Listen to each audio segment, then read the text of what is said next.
बच्चों, आज हम शुरू करने जा रहे हैं आपके क्लास 10th की साइंस। आपके क्लास 10th की साइंस में आप सबका ये कंप्लेन रहता है, बच्चे ये कहते हैं कि सर ये बायोलॉजिया और केमिस्ट्रिया तो आसान रहता है, उसमें थोड़ा बहुत याद करना होता है, जो हम याद करके पास हो जाते हैं, समझ लेते हैं, लेकिन ये जो फिजिक्सिया है ये बहुत टफ होता है। तो चलिए आज हम शुरू करते हैं और आपको ये बताएंगे कि फिजिक्सिया कैसे आसान करना है। ठीक है, जो चैप्टर आपको टफ लग रहा है तो आज उसी से शुरू करते हैं हम। ठीक है, हम पहले बायोलॉजिया और केमिस्ट्रिया को छोड़ते हैं और फिजिक्सिया से शुरू करते हैं।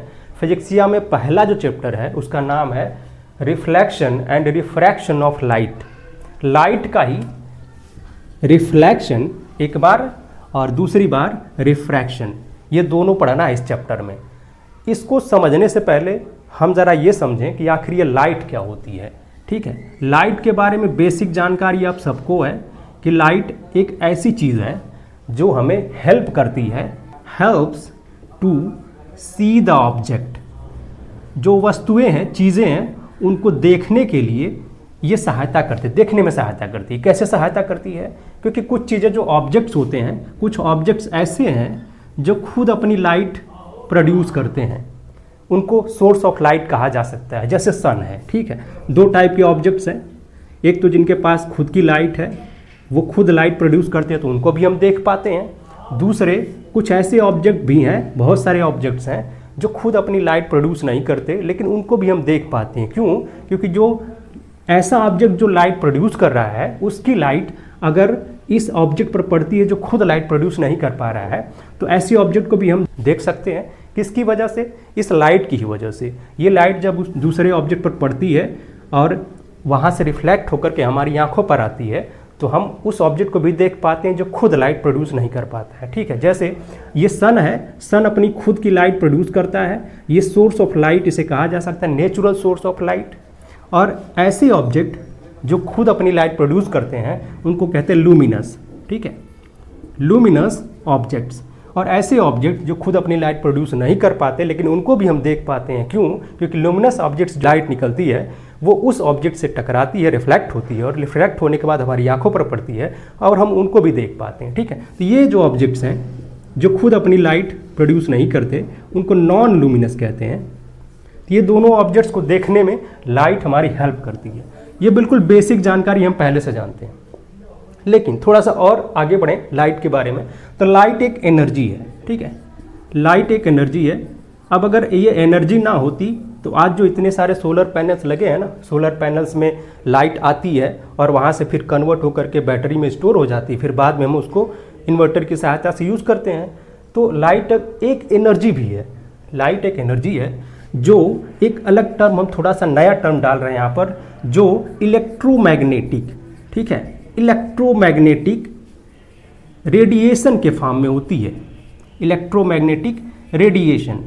आप कहोगे ये सर ये आपने क्या लिख दिया, ये कौन सी भला इलेक्ट्रोमैग्नेटिक रेडिएशन? देखें, दो बातें यहाँ पर है, इलेक्ट्रो एंड मैग्नेटिक। मतलब इसमें इलेक्ट्रिक का भी कंपोनेंट है और मैग्नेट का भी कंपोनेंट, मैग्नेटिक कंपोनेंट भी है, और रेडिएशन का मतलब होता है एनर्जी से ही। ठीक है, और ये रेडिएशन का मतलब दूसरे तरीके से देखें तो ये वेव से रिलेटेड है। ठीक है, वेव से रिलेटेड है, और लाइट अपनी वेव भी होती है। थोड़ा सा और आगे जाएं तो लाइट की अगर मॉडर्न थियोरी की बात करेंगे तो लाइट का डुअल नेचर होता है। ठीक है, डुअल नेचर मतलब दोहरा स्वभाव, जैसे दोहरा चरित्र होता है लोगों का ना।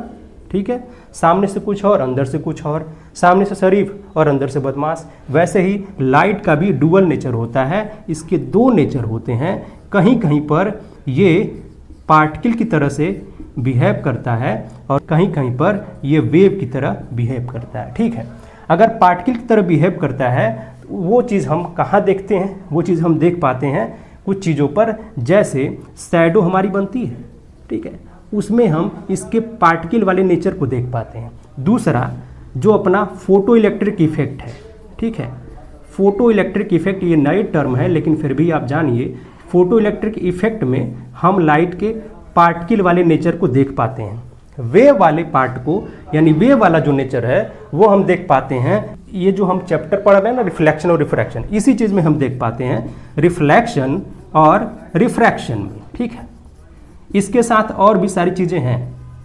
क्या क्या है? डिफ्रैक्शन है, इंटरफेरेंस है, ये सब पोलराइजेशन है। इसमें हम वेव वाले पार्ट को देख पाते हैं। तो इसके दो नेचर हो गए, दो टाइप का ये बिहेव करता है। पार्टिकल की तरह भी बिहेव करता है लाइट, और वेव की तरह भी बिहेव करता है। तो ये हो गया इसका डुअल नेचर। अब देखिए, जब वेव के फॉर्म में ये बिहेव करता है तभी ये इलेक्ट्रोमैग्नेटिक वेव के फॉर्म में रेडिएशन कहा जाता है इसको, ठीक है। और इस इलेक्ट्रोमैग्नेटिक रेडिएशन की एक खास बात ये है कि ये जो वेव है, ठीक है, एक वेव ही है, और ये जो लाइट की वेव होती है अलग टाइप की वेव होती है। इसको नॉन मैकेनिकल वेव कहते हैं, ठीक है। नॉन मैकेनिकल वेव एक मैकेनिकल वेव होती है। मैकेनिकल वेव को चलने के लिए मीडियम की ज़रूरत पड़ती है, लेकिन नॉन मैकेनिकल वेव को चलने के लिए किसी मीडियम की ज़रूरत नहीं पड़ती, नो मीडियम, ठीक है। ये बिना किसी मीडियम के, अगर वहाँ पर मीडियम है चाहे नहीं है, वो आसानी से प्रोपोगेट कर पाएगी। लाइट इसी वजह से वैक्यूम में भी ट्रेवल करती है, एयर में भी ट्रेवल करती है, वाटर में भी कर सकती है कुछ दूरी तक, ठीक है। तो ये इसके लिए मीडियम की ज़रूरत नहीं होती, और इसीलिए इसको इलेक्ट्रोमैग्नेटिक रेडिएशन कहा जाता है। अलग टाइप की वेव है, नॉन मैकेनिकल वेव है, जिसको चलने के लिए, जिसको प्रोपगेट करने के लिए किसी मीडियम की ज़रूरत नहीं पड़ती है। तो ये बेसिक बातें थी जो लाइट के बारे में हमने पढ़ा, ठीक है। और भी कुछ चीज़ें हैं, जैसे लाइट की स्पीड की बात करें।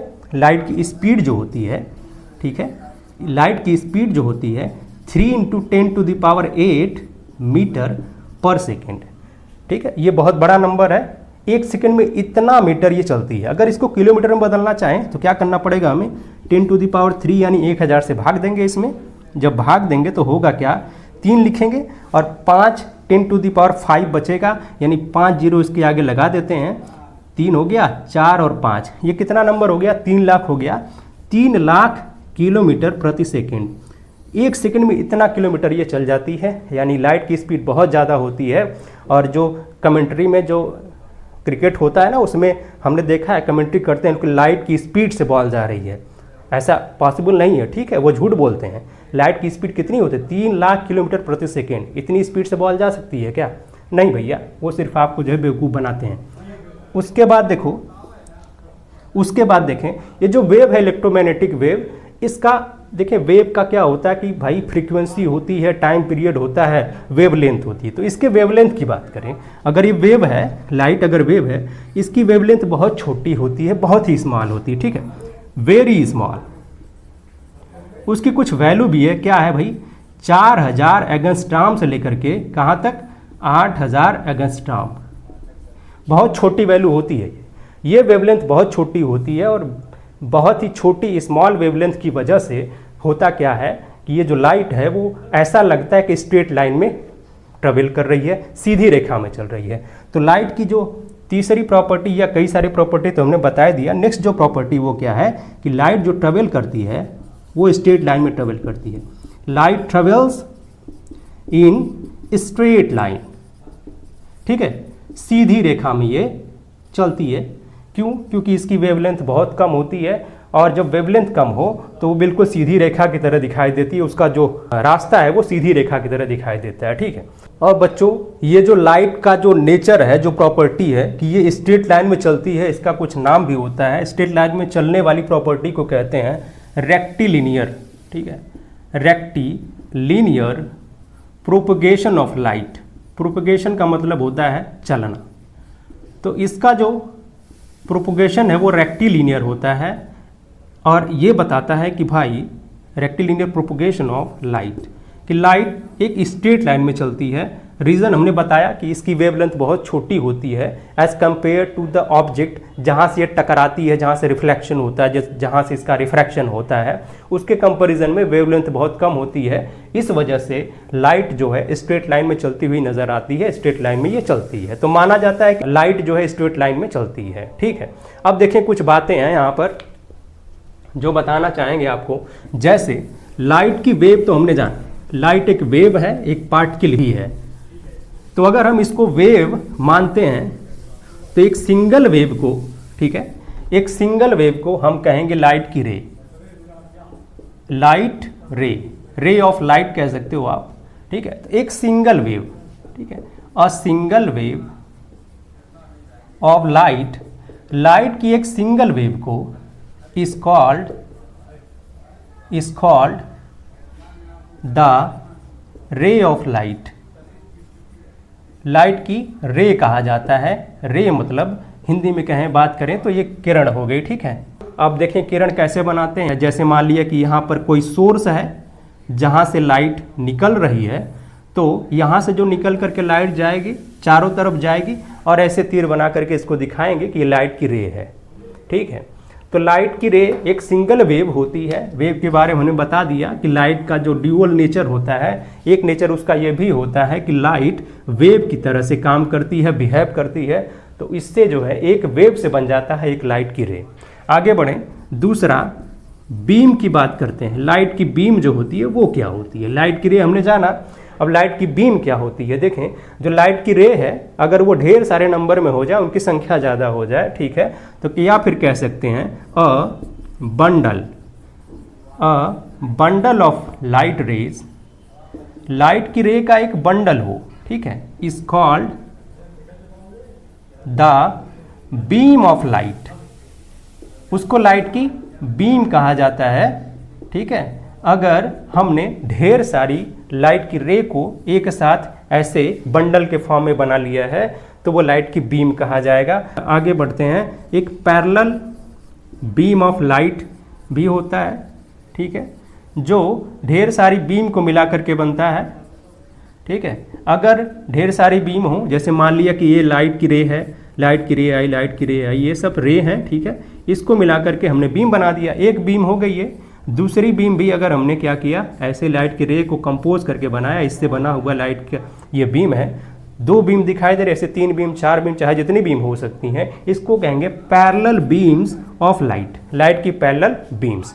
तो आगे जो हम स्टडी करेंगे, देखें लाइट तो एनर्जी होती है, एनर्जी को हम स्टडी करेंगे, लेकिन लाइट का जो रिफ्लेक्शन और रिफ्रैक्शन वाला पार्ट है जो इसके वेव नेचर को प्रदर्शित करता है, रिप्रेजेंट करता है, उसको समझने के लिए हम शुरुआत करेंगे।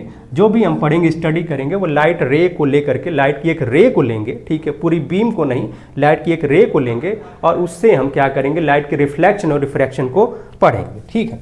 तो चलिए इसके बाद क्या करते हैं, रिफ्लेक्शन पर आते हैं कि अगर ये रिफ्लेक्शन क्या है। लाइट के बारे में हमने जाना। अच्छा एक चीज़ और बता दें आपको कि लाइट का जो मॉडर्न थियोरी है वो ये कहती है लाइट जो ट्रेवल करती है वो एक पैकेट के फॉर्म में ट्रेवल करती है और वो पैकेट होता है फोटॉन्स का, ठीक है, फोटॉन्स का packet, packets of photon, packets of photon. अब ये फोटॉन क्या है भैया, इलेक्ट्रॉन, प्रोटॉन, न्यूट्रॉन तो सभी जानते हैं। फोटॉन क्या है? फोटॉन एक ऐसा पार्टिकल है जिसका ना तो कोई मास होता है, no mass plus no size, इसकी ना तो कोई साइज होती है ना कोई मास होता है, सिर्फ इसके पास जो होता है वो एनर्जी होती है, ठीक है, एनर्जी होती है और सिर्फ एनर्जी लेकर के ये फोटॉन दौड़ता है। यानी लाइट अगर हमें सन से यहाँ अर्थ तक आती है तो मतलब वो फोटॉन के फॉर्म में आती है। फोटॉन के पास सिर्फ एनर्जी होती है, मास और साइज ये सब कुछ नहीं होता है इसके पास, ठीक है। और यही फोटॉन दो तरीके से वाइब्रेट करता है। देखें दो तरीके से वाइब्रेट करता है और दोनों जो वाइब्रेशन है उसके वो 90 डिग्री पर होते हैं, ठीक है। एक इलेक्ट्रिक फील्ड का वाइब्रेशन है, दूसरा मैग्नेटिक फील्ड का वाइब्रेशन है। और इन इलेक्ट्रिक फील्ड और मैग्नेटिक फील्ड के वाइब्रेशन के परपेंडिकुलर, यानी तीसरा, मतलब 3 चीज़ें बनाएंगे ना, ये दोनों जिस प्लेन में होंगे उसके परपेंडिकुलर इसका प्रोपोगेशन होता है। मतलब लाइट क्या है कि जो फोटॉन है एक तरफ ऐसे वाइब्रेट कर रहा है, दूसरा ऐसे वाइब्रेट कर रहा है और ये दोनों प्लेन है उसके परपेंडिकुलर में इसका प्रोपोगेशन हो रहा है, ठीक है। और यही जो फोटॉन है इसके वाइब्रेशन से ही वेव बनती है, इसीलिए इसको कहा जाता है इलेक्ट्रोमैग्नेटिक वेव। तो ये बातें क्लियर हो गई। अब आगे बढ़ते हैं हम और देखते हैं कि रिफ्लेक्शन ऑफ लाइट क्या है, कि लाइट का रिफ्लेक्शन हम किस चीज़ को कहते हैं ये समझते हैं, ठीक है। तो रिफ्लेक्शन देखें, रिफ्लेक्शन का सीधा सा डेफिनेशन हमारे पास है कि the bouncing back of light, बहुत पहले से पढ़ते आ रहे हैं, the bouncing back of light रे फ्रॉम एनी पॉलिश्ड सरफेस, किसी पॉलिश्ड सरफेस से, चिकने सरफेस से अगर लाइट की रे बाउंस करके पीछे चली आती है, ठीक है, तो उसे कहेंगे रिफ्लेक्शन। अब पॉलिश सरफेस क्या होता है भाई? पॉलिश सरफेस का मतलब किसी चीज़ पर अगर हमने पॉलिश कर दिया है, उसके अंदर जो उबड़ खाबड़ जो चीज़ें हैं, रफनेस से उसको रिमूव कर दिया है, और तो वो जो सरफेस वो पॉलिश्ड हो जाता है, और पॉलिश सरफेस जो है वो शाइनी भी होता है, ठीक है, यानी चमकता भी है, ठीक है। तो स्मूथ सरफेस हो तो वो पॉलिश सरफेस, स्मूथ सरफेस कर दें तो वो शाइनी चमकता भी है, और चमकने की वजह से क्या होता है कि वहाँ से लाइट की रे अगर जाती उस सरफेस पर पड़ती है तो वहाँ से टकरा करके बाउंस बैक करती है, यानी वहाँ से टकरा करके फिर उसी मीडियम में चली आती है, और इसी फेनामेना को कहते हैं रिफ्लेक्शन ऑफ लाइट। चलें अब ये समझते हैं हम एक प्लेन सरफेस बना करके, यानी कि एक स्मूथ सरफेस बनाएंगे हम, और स्मूथ सरफेस का सबसे बढ़िया एग्जाम्पल क्या है? मिरर है। प्लेन मिरर कहें चाहे स्फेरिकल मिरर, पहले हम प्लेन मिरर से ही बात करते हैं। यहाँ प्लेन मिरर को हमने m और m' से रिप्रेजेंट कर दिया है, ठीक। अगर लाइट की रे यहाँ से इस सरफेस पर आती है तो हमने ये लाइट की रे बना दिया है। हमने बताया था कि आगे जब भी हम स्टडी करेंगे तो लाइट की एक रे लेकर के स्टडी करेंगे, लाइट की पूरी बीम को नहीं, लाइट की पैरेलल बीम ऑफ लाइट्स को भी नहीं, हम क्या करेंगे, एक रे को सिर्फ लेके स्टडी करेंगे। तो देखें यहाँ पर इस पॉइंट पर, मान लिया ये पॉइंट O है, O पॉइंट पर ये लाइट की रे, सपोज दैट ये A है और B है, AB जो लाइट की रे है वो यहाँ पे पड़ रही है। यहाँ से पढ़ने के बाद क्या होगा कि ये रिफ्लेक्ट होकर के वापस इसी मीडियम में चली जाएगी, ठीक है। इधर दूसरी साइड कुछ दूसरा कुछ हो सकता है, इधर ग्लास हो सकता है, ठीक है, इधर क्या है, इधर एयर है, तो ये एयर से आई है, एयर में ही चली गई। इस पॉइंट पर रिफ्लेक्शन के बाद यहाँ ये टकराई, ठीक है। ये जो आने वाली रे है इसको कहते हैं इंसिडेंट रे, इंसिडेंट रे यानी आने वाली रे, और जो निकल करके जा रही, टकरा करके वापस फिर जा रही, रिफ्लेक्ट होकर के जा रही है, उसको कहेंगे रिफ्लेक्टेड रे, उसको रिफ्लेक्टेड रे कहेंगे। तो लाइट का किसी सरफेस से, शाइनी या पॉलिश्ड सरफेस से टकरा करके फिर वापस जाना है, दैट इज कॉल्ड रिफ्लेक्शन। तो इसको हम रिफ्लेक्शन कहेंगे, ठीक है। रिफ्लेक्शन भी दो टाइप का होता है, इरेगुलर और रेगुलर रिफ्लेक्शन। और कोई ज़रूरी नहीं कि ये जो प्लेन सरफेस है, जो पॉलिश सरफेस है, शाइनी सरफेस है, वो सिर्फ प्लेन मिरर ही हो, ठीक है। हम जैसे चम्मच होता है हमारे घरों में, जिससे हम क्या करते हैं, खीर खाते हैं, दूध पीते हैं, मतलब बच्चों को दूध पिलाते हैं भाई उससे, ठीक है, खीर वगैरह खाते हैं, वो भी क्या होता है कि वो भी एक शाइनी सरफेस उसका होता है, तो वहाँ से भी रिफ्लेक्शन होता है। तो ऐसा कोई ज़रूरी नहीं कि हम मिरर को ही लें, और मिरर में भी प्लेन मिरर को कोई ज़रूरी नहीं है, हम ऐसे स्फेरिकल मिरर भी ले सकते हैं, जिसके अंदर अंदर हमने क्या किया, पॉलिश किया है। ये पॉलिश किस चीज़ की जाती है ये सभी जानते हैं आप। क्या करते हैं, ये जो मिरर है, मिरर के दूसरी साइड में पहले हम क्या करते हैं, सिल्वर की पॉलिश कर देते हैं, सिल्वर पोत देते हैं, लेपन कर देते हैं, उसकी लेयर बना देते हैं। उसके बाद से एक लेयर और डालते हैं इसके ऊपर रेड ऑक्साइड की, ठीक है, रेड ऑक्साइड की। सिल्वर क्या करता है, सिल्वर जो सरफेस को स्मूथ बनाता है, शाइनी बनाता है, उसको पॉलिश्ड बनाता है, और रेड ऑक्साइड क्या करता है, सिल्वर को प्रोटेक्ट करता है। ये क्या करता है, इसको प्रोटेक्ट करता है, ये प्रोटेक्टर का काम करता है, प्रोटेक्टर, ठीक है, इसको प्रोटेक्ट करता है। किसको प्रोटेक्ट करता है भाई, सिल्वर को, कि सिल्वर जो है इसके सरफेस से गायब ना हो जाए, किसी और एयर वगैरह के साथ रिएक्शन करके ये वहाँ से हट ना जाए, ताकि हमारा शीशा जो मिरर है वो ख़राब ना हो जाए। तो देखें यहाँ पर भी क्या होगा कि लाइट की रे अगर यहाँ से आती है, कहीं से भी आती है, मान लिया कि ये ए और बी लाइट की रे है, और इस पॉइंट पी पर ये इंसिडेंट होती है, तो रिफ्लेक्ट हो जाएगी, रिफ्लेक्ट होकर के फिर उसी मीडियम में, इसको हम कुछ अलग नाम दे देते हैं, सी लेते हैं, तो बी सी, ए बी जो है वो इंसिडेंट रे है, और बी सी जो है वो रिफ्लेक्टेड रे। यहाँ भी आप बना सकते हो, बी हो गया और यहाँ सी हो गया, जो बी सी है वो रिफ्लेक्टेड रे थी। कि हमने इंट्रोडक्शन पढ़ा, लाइट के बारे में इंट्रोडक्शन देखा हमने कि लाइट आखिर होती क्या है। लाइट एक्चुअल में उसका डुअल नेचर होता है, पार्टिकल की तरह भी काम करती है और वेव की तरह भी काम करती है। ये जो लाइट है वो पूरा जो है फोटोन के फॉर्म में होती है, फोटोन से बनी होती है, इसमें फोटोन ही होते हैं, बहुत सारे फोटोन होते हैं जो अपने साथ एनर्जी लेकर के जाते हैं। जहाँ भी लाइट टकराती है वहाँ ये फोटोन जाते हैं और वहाँ अपनी एनर्जी को दे देते हैं। तो ये हुआ पूरा, हमने इसके बारे में पढ़ा कि हाँ लाइट आखिर क्या होती है। रिफ्लेक्शन के बारे में भी थोड़ा सा इंट्रोडक्शन हमने देखा। आगे हम देखेंगे कि रिफ्लेक्शन जो हम प्लेन मिरर से करवाएंगे वो कैसे होता है और उसके जो रूल हैं, जो नियम है रिफ्लेक्शन के, वो क्या हैं, वो सारी चीज़ें हम नेक्स्ट वाले वीडियो में देखेंगे। अभी के लिए सिर्फ इतना ही, और आई होप कि आप सबको ये लेक्चर, ये डिस्कशन अच्छा लगा होगा।